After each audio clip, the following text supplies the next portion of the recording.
Hey guys, it's Yuri72. I know I haven't uploaded any Hearthstone content in a while, so since today is a special occasion, I thought I would do something very interesting and necessary. I'm gonna rank the letters of the alphabet. Well, just the top 10. If you know me, the last thing I would want is to waste your precious time. So let's start with number 10, the letter N. Now, I used a very complex rating system to determine these rankings, but to summarize things, I considered the following categories to judge each letter: usage, flexibility, shape, and my own damn opinion. N, for example, is one of the most mundane letters, placing it at 10th place, or around the middle of all the alphabets. It doesn't have much going for it, but it also doesn't have much going against it. The forms of N between lower and uppercase are not particularly consistent, but N provides decent flexibility since you can convert it to M easily. You can just draw a line for uppercase N or write another N in the lowercase case. And it all makes sense since N and M are pronounced pretty similarly. In the 9th place, we have the letter S. You see, objectively, in my opinion, the sound S makes sounds so satisfying when said, which makes said S's sound something that increases its ranking. Of course, it's not the only thing that S has to offer. If you look closely at the shape of the letter, you will notice it resembles a snake. And do you know what sound a snake makes? S. By design, S becomes a very easy alphabet to learn. If you want to write the S sound, just draw a snake. Even better, if you want to write an uppercase S, just draw a larger snake. Now, for number 8, we have P. As someone who is an expert at... Wait, that's not the right line. P is a very important letter since it is actually the most common letter at the start of a word, where almost 12% of words in the English language start with P. As someone who is an expert at starting sections properly, this is a very important quality in words that is mostly responsible for P's placement. As a side note, there are other smaller but notable qualities with P. Lowercase and uppercase P are similar enough that they're easy to learn. Just like S, it kind of works if you just write them larger. Also, uppercase P can be easily modified to become R, so there's that. In 7th, we have G. Yes, G is a very inconsistent letter. Uppercase and lowercase g look completely different, and don't get me started on whatever this is. But despite this glaring issue, uppercase G looks like a little arrow going in circles, and I think that's really neat. Next, we have U in the 6th place. Now, vowels have a natural advantage because of how they are commonly used in the English language. However, U is actually the least popular of the 5 vowels, but it has very good utility in terms of usage. Most notably, you can use it to simplify the word you. Nothing makes you look more intelligent than using you as a simplification. The amount of energy you save from typing or even writing 2 letters can be redirected into thinking for making even better arguments, especially when you're online. If someone is calling you dumb during an argument about how to spell color in the United States, just say no you. In number 5, we have O. O can be considered as something like a perfect letter. Its simplistic design as a perfect circle is super easy to understand and write in both lowercase and uppercase. And the letter perfectly reflects where your mouth is like when you pronounce ooh. However, O's perfection also becomes its downfall. If you're ever forced to write an O by hand, you're also forced to realize the inherent flaws of the human mind and physicality.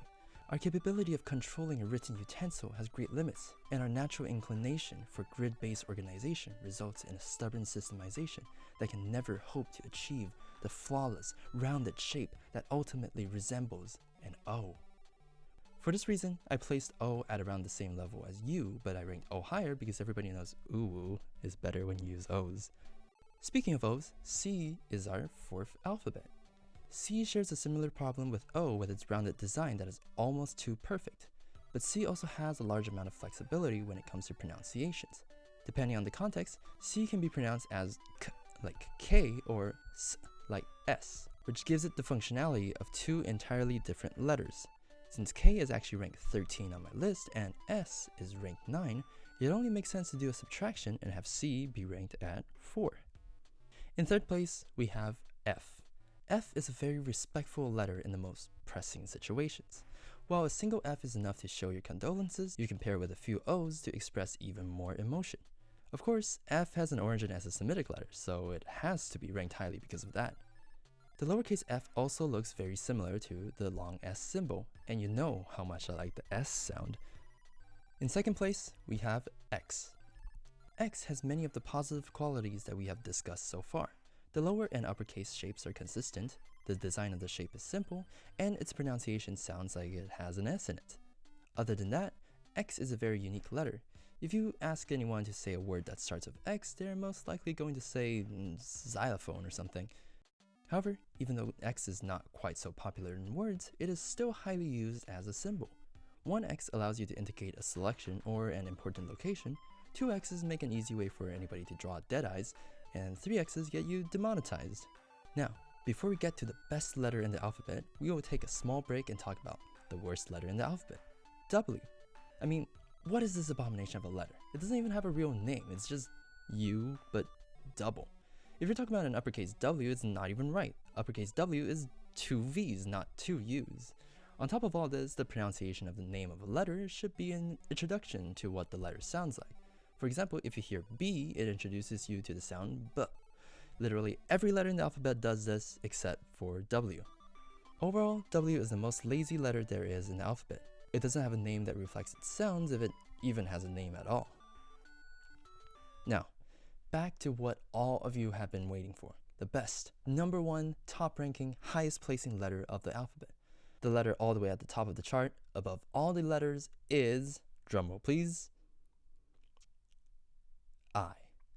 The letter I brings with it all the simplicity of O without the difficulty of creating a perfect circle.